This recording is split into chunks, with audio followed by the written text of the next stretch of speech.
তো নমস্কার সবাইকে। আজ বানাবো আমি পাবদা মাছের ঝাল একটা নতুন পদ্ধতিতে। তো চলুন দেখে নিই রেসিপিটা।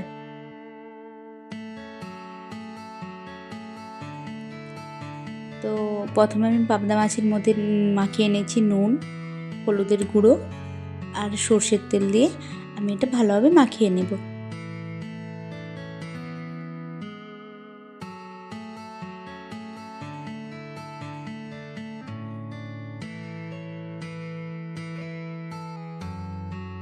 তো এবারে আমি মাছগুলো ভাজার জন্য দিয়ে দিচ্ছি কিছুটা পরিমাণ সর্ষের তেল।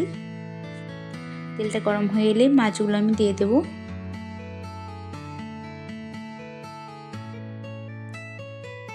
তো আমি এখানে মাছগুলো খুব নরম হয়, তো ভাজতে ভাজতে ভেঙে না যায়, তাই আমি এখানে দুটো মাছ আলাদা আলাদা করে ভেজে নিচ্ছি। তো এখানে আমার মাছগুলো ভাজা হয়ে গেছে, তো আমি এবারে তুলে নিচ্ছি।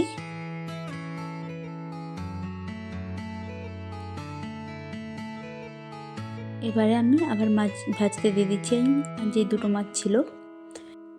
এবারে আমি একটা পেস্ট তৈরি করে নেব। দিয়ে দিয়েছি 5-7 কোয়ার মতো রসুন কোয়া, একটু আদা কুচি আর শুকনো লঙ্কা 4টের মতো, দিয়ে দিয়েছি 1/2 চামচের মতো কালো সর্ষে আর 1 চামচের মতো পোস্ত। এবারে এটাকে আমি বেটে নেব। তো এখানে আমার মাছ ভাজা হয়ে গেছে। এবার আমি দিয়ে দিচ্ছি কালো জিরে, পেঁয়াজ কুচি, এবারে পেঁয়াজগুলোকে আমি লাল লাল করে ভেজে নেব।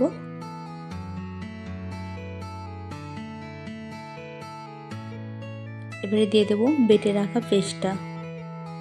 তো পেস্টটা দিয়ে এখানে আমি কিছুক্ষণ কুক করে নেব।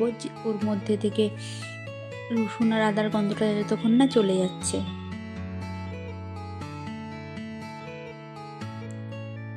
রসুন আদার গন্ধটা চলে গেলে দিয়ে দেবো টমেটো পেস্ট। এটা খুব ভালোভাবে কুক করে নেব। দিয়ে দেবো ওর মধ্যে কিছুটা পরিমাণ হলুদ গুঁড়ো আর কাশ্মীরি লঙ্কার গুঁড়ো কালারের জন্য, আর ঝালের জন্য তো আমি ওখানে শুকনো লঙ্কা গুঁড়ো দিয়েছিলাম, শুকনো লঙ্কা পেস্টের মধ্যে দিয়েছিলাম। এবার এটাকে আমি ভালোভাবে কষিয়ে নেব। যখনই তেল ছেড়ে দিয়েছে, তো এবার আমি এর মধ্যে দিয়ে দেবো পরিমাণ মতো জল দিয়ে মশলাটা ভালোভাবে মিশিয়ে নিচ্ছি। এবার আমি দিয়ে দেবো ভেজে রাখা মাছগুলো।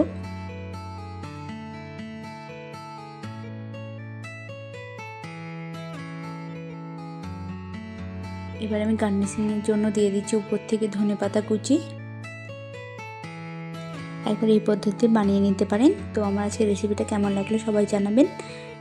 সবাইকে টাটা।